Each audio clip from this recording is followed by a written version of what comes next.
30년 동안 일했던 회사에서 55세에 명예퇴직한 배모 씨. 일시금으로 퇴직금 받고 3개월 배모 씨의 통장 잔고가 무섭게 줄어듭니다. 이력서를 100개 넘게 넣었지만 면접 연락은 단 한 통도 없습니다. 나이가 많아서요. 경력이 안 맞아서요. 결국 그가 선택한 건 물류창고 박스 포장. 중견기업 부장이 창고 노동자가 되는 순간입니다. 그런데 노력에 따라서 배 씨처럼 조기에 명예퇴직한 사람들의 삶은 완전히 바뀌었습니다. 65세에 셰프가 되고 55세에 기술자가 되고 48세에 인생 2막을 열었습니다. 대체 어떻게 가능했을까요? 퇴직 후 인생 2막을 성공적으로 시작한 4명의 재도전 이야기와 그 비밀을 모두 공개합니다. 구독과 좋아요는 영상 제작에 큰 힘이 됩니다. 첫 번째 이야기, 중견기업 퇴직한 배모 씨, 창고에서 시작하다. 55세의 배모 씨는 아침 9시가 넘어서야 침대에서 일어났다. 30년 동안 새벽 6시면 눈이 떠지던 몸이 이제야 편안함을 찾은 듯했다. 하지만 그의 표정은 밝지 않았다. 명예퇴직 후 석 달째, 처음 한 달은 정말 행복했다. 보고 싶었던 영화를 보고 가고 싶었던 여행을 다녔다. 하지만 일시금으로 받은 퇴직금의 통장 잔고가 조금씩 줄어들기 시작하자 불안감이 엄습했다. 중견기업 부장으로 퇴직한 배 씨는 자신의 경력이면 재취업이 어렵지 않을 거라 생각했다. 하지만 현실은 냉정했다. 구인 공고를 살펴보니 대부분 40세 미만을 원했고 간혹 경력직을 찾는 곳도 35세 전후를 선호했다. 면접 기회조차 얻기 힘들었다. 배 씨는 정부에서 운영하는 중장년 네일센터를 찾았다. 상담사는 현실적인 이야기를 전했다. 경력을 살릴 수 있는 자리는 거의 없었다. 50대가 나간 자리를 다시 50대로 채우는 경우는 거의 없었다. 배 씨가 찾은 첫 일자리는 물류센터 창고 관리직이었다. 하루 6시간 서서 물건을 분류하고 포장하는 일이었다. 사무실에서 컴퓨터 앞에 앉아 일하던 그에게 육체 노동은 생소했다. 허리에 파스를 붙이고 출근하는 날이 많아졌다. 30년 동안 쌓아온 경력이 무색하게 느껴지는 순간들이 많았다. 하지만 배 씨는 포기하지 않았다. 퇴근 후엔 온라인 강의를 들으며 창업을 준비했다. 교육 컨설팅 분야에 관심이 있었지만 현실의 벽은 높았다. 유명 대학 출신의 유학파들이 즐비한 시장에서 55세의 그가 설 자리는 보이지 않았다.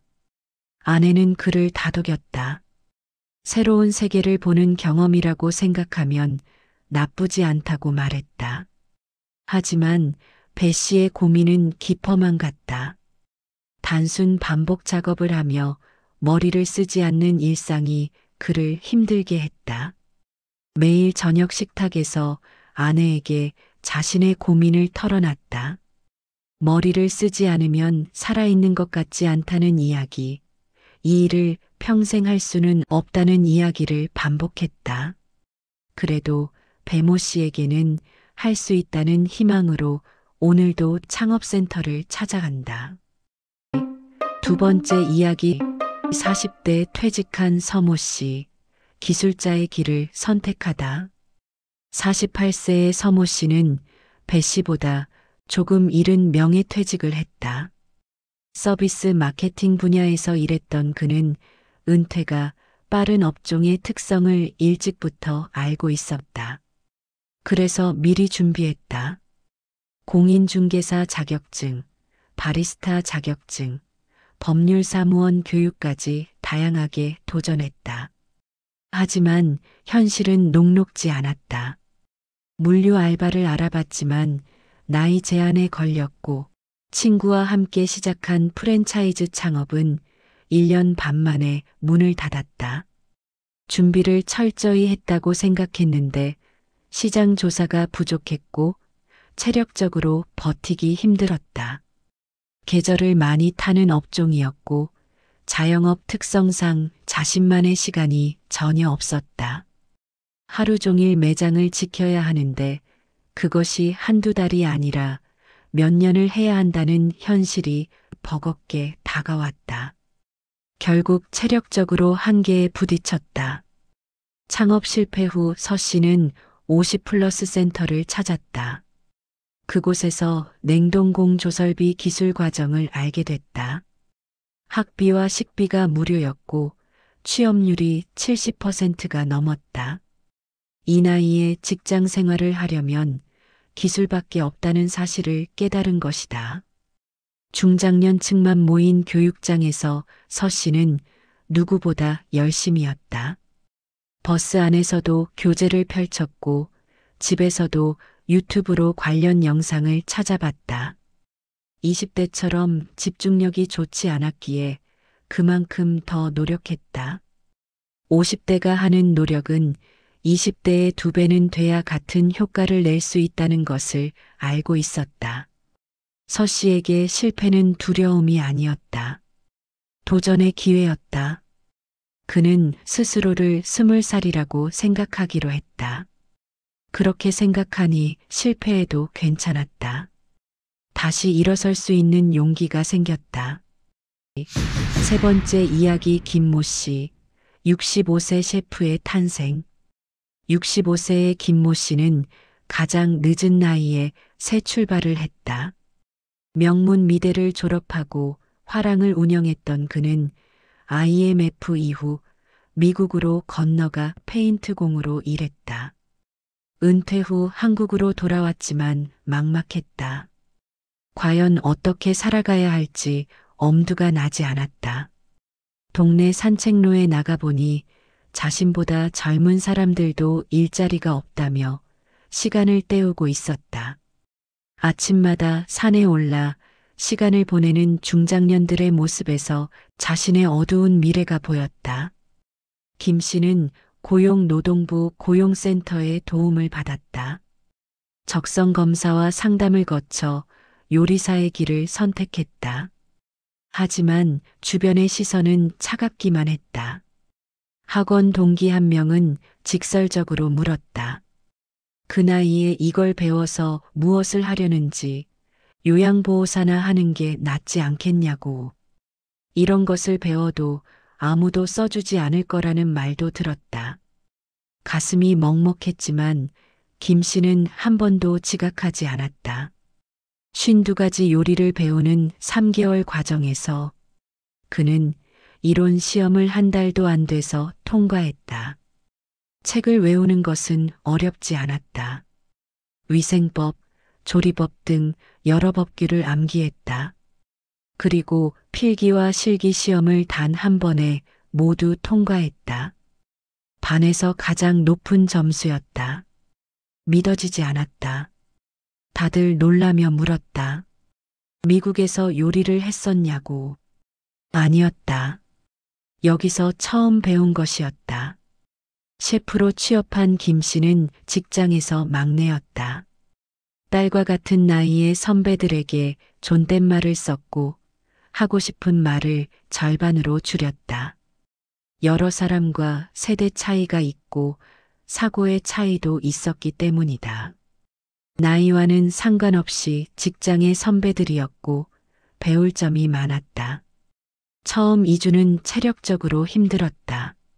하지만 약한 모습을 보이지 않으려 애썼다. 나이가 많으니 역시 안 되겠다는 소리를 들을까봐 겉으로는 건강한 척했다. 하루하루 버티다 보니 익숙해졌다. 3개월이 지난 지금 김 씨는 젊은 동료들에게 인정받고 있다. 끊임없이 책을 보고 서점에 들러 최신 트렌드를 공부하는 모습에 선배들도 감탄한다. 데코레이션을 예쁘게 만드는 실력에 대해 칭찬을 받는다. 트렌드가 계속 바뀌기 때문에 따라가야 하고 마케팅도 중요하다는 것을 알고 있다. 퇴근 후 아내와 마주 앉아 맥주를 마시는 시간. 김 씨는 행복했다. 열심히 일하고 집에 오면 아내가 있고 딸이 있고 직장 동료들도 좋아해 주니까 더 바랄 것이 없었다. 무엇보다 자신이 떳떳하다는 느낌이 좋았다. 인간으로서 그리고 아버지로서 아직 활동할 수 있다는 것을 보여줄 수 있다는 점이 가장 만족스러웠다. 네 번째 이야기 은행 지점장이었던 박모 씨, 시설 관리자가 되다. 55세의 박모 씨는 25년간 은행에서 일하다 희망퇴직했다. 고향 제주로 내려가 아버지의 감귤밭을 물려받을 생각이었다.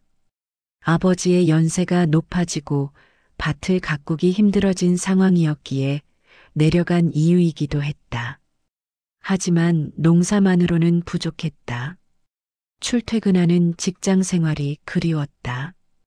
박 씨는 중요한 결심을 했다. 지점장이었다는 과거의 지위를 내려놓기로 했다. 주변 사람들은 포장 지점장이라고 하면 굉장히 높게 생각했다. 하지만 그 생각만 가지고 퇴직 후를 살아간다면 아무것도 할 수 없었다. 옛날 이야기만 하며 살 수는 없었다. 이제까지 누려왔고 행해왔던 모든 지위를 내려놓고 제일 밑바닥부터 시작하는 것이 어디든 적응할 수 있는 길이라고 판단했다. 박 씨는 폴리텍 대학에 들어가 전기와 배관, 용접을 배웠다. 기초부터 차근차근 배우니 어렵지 않았다. 기본기를 다루지 못하면 현장의 내용을 습득하기 힘들고 취업도 쉽지 않았다. 6개월 과정을 마친 그는 제주의 한 리조트의 시설관리 직원으로 취업했다. 월급은 은행 다닐 때의 4분의 1 수준이었다. 하지만 직장이 있다는 것 자체가 박 씨를 행복하게 했다. 리조트에서 그는 신입 직원에게 일을 가르치고 고장난 시설을 점검했다. 회사가 박 씨를 선택한 이유는 명확했다. 그는 준비를 철저히 했다. 서울에서 경력이 끝나고 제주도에 내려와서 새로운 인생, 제2의 일을 하겠다고 생각하며 폴리텍 대학에 입학해 전기 코스를 마쳤다. 사실 준비를 안 하고 무모하게 뛰어드는 분들이 많았는데 박 씨는 철저히 준비했던 것이다. 회사는 그 점을 높이 평가했다. 박 씨의 목표는 명확하다. 은퇴하는 시기가 왔을 때 닦아둔 기술을 발휘할 날이 올 것이라 믿는다. 계속 배울 생각이다. 자신이 일한 기간을 따져보니 30년이었다. 만약 100세까지 산다면 40년을 놀아야 하는 셈인데 그럴 수는 없다고 생각했다. 기력이 떨어져 힘이 다할 때까지는 일을 해야 한다는 것이 그의 지론이었다. 에필로그 은퇴는 끝이 아닌 시작. 네 사람의 이야기는 우리에게 중요한 질문을 던진다. 은퇴는 정말 인생의 끝일까? 아니면 새로운 시작일까? 전문가들의 분석에 따르면 100세 시대에는 재교육을 받는 다단계의 삶이 필연적이다. 취업센터 상담사들이 전하는 조언은 명확하다. 시키는 대로만 해서는 성공할 수 없다는 것이다. 본인이 직접 움직여야 한다. 스스로를 20살이라고 생각하면 실패해도 괜찮다. 그런 마인드가 필요하다. 실제로 은퇴 후 재취업을 희망하는 사람은 60%가 넘는다. 많은 사람이 생활비를 벌고 싶어 하지만 경력을 살릴 길은 막막하다. 청년층은 사무직이나 전문직 종사자가 많은 반면 고령층에 들어서면 단순 노무직에 종사하는 사람이 급격히 늘어나는 것이 현실이다. 왜 경력을 살릴 수 없는 것일까? 이유는 간단하다. 회사에서 50세가 된 직원이 퇴직하면 그 자리가 비게 된다. 하지만 그 자리를 다시 50세로 채우는 경우는 드물다. 대부분 인력 자체를 줄이거나 젊은 층으로 채우기 때문이다. 하지만 포기할 필요는 없다. 배 씨는 여전히 창고에서 일하지만 창업의 꿈을 놓지 않았다. 성공적으로 창업해서 다른 은퇴자들에게 이야기해 줄 수 있는 날을 꿈꾼다. 서 씨는 냉동공조 기술사 자격증을 목표로 공부 중이다. 1차 목표는 자격증 취득과 취업이고 최종 목표는 기술의 꽃이라 불리는 기술사 자격증이다. 김 씨는 주방에서 더 나은 셰프가 되기 위해 노력하고 박 씨는 현장에서 후배들을 이끌며 보람을 느낀다. 이들의 공통점은 무엇일까? 도전하고 배우고 열린 사고를 지녔다는 것이다. 과거의 지위와 명예를 내려놓고 밑바닥부터 다시 시작하는 용기를 가졌다는 것이다. 어려운 점도 많았다. 남들이 어떻게 생각할까 하는 부끄러움도 있었다. 하지만 그런 것들을 다 잊어버렸다. 자신이 원한 길이었고 누군가의 시선보다 꾸준히 할 일을 중요하게 여겼다. 심리 전문가들은 은퇴 후 재취업 과정에서 겪는 어려움에 대해 설명한다. 열심히 일할 수 있고 능력이 있다고 생각하는데 사회에서는 퇴직했으니 쓸모없는 사람이라고 여기는 것 같은 비하를 겪으며 좌절하게 된다는 것이다. 아무런 준비를 하지 못했던 자신에 대한 분노까지 겹쳐지면서 사회에 대한 불신으로 확대되는 경향도 있다. 하지만 지금이라도 늦지 않았다. 조기 명예퇴직 준비를 못했다고 자책하는 일은 그만두고 처음부터 하나씩 전문기관의 도움을 받으면 된다. 각 단계별로 집중 상담과 적성 검사를 하며 희망 직종을 찾아 나가고 연계된 기관에서 무료로 교육을 받으며 기술을 익히고 취업 자리까지 소개받는 프로그램들이 많이 마련되어 있다. 은퇴는 끝이 아니다. 준비하지 못했다면 지금이라도 늦지 않았다. 생각을 바꾸고 배움에 열린 자세를 가진다면 누구나 새로운 시작을 할 수 있다. 꿈을 꾸는 만큼 이루어진다. 직업에 대한 과거의 생각을 버리지 못하는 경우가 많지만 고용 현황을 정확히 알고 동기화하는 것이 중요하다. 지지해주는 사람들과 함께 심적 압박을 극복하고 돌파구를 찾아 나가야 한다. 오늘도 전국 곳곳에서 중장년들이 새로운 도전을 시작한다. 어떤 이는 기술을 배우고 어떤 이는 자격증을 따고 어떤 이는 전혀 다른 분야에 뛰어든다. 아래 설명란에 더보기를 클릭하시면 중장년층 취업 관련 정보기관을 알려드립니다. 구독과 좋아요를 통해서 더 많은 정보를 얻으세요. 지금까지 들어주셔서 감사합니다.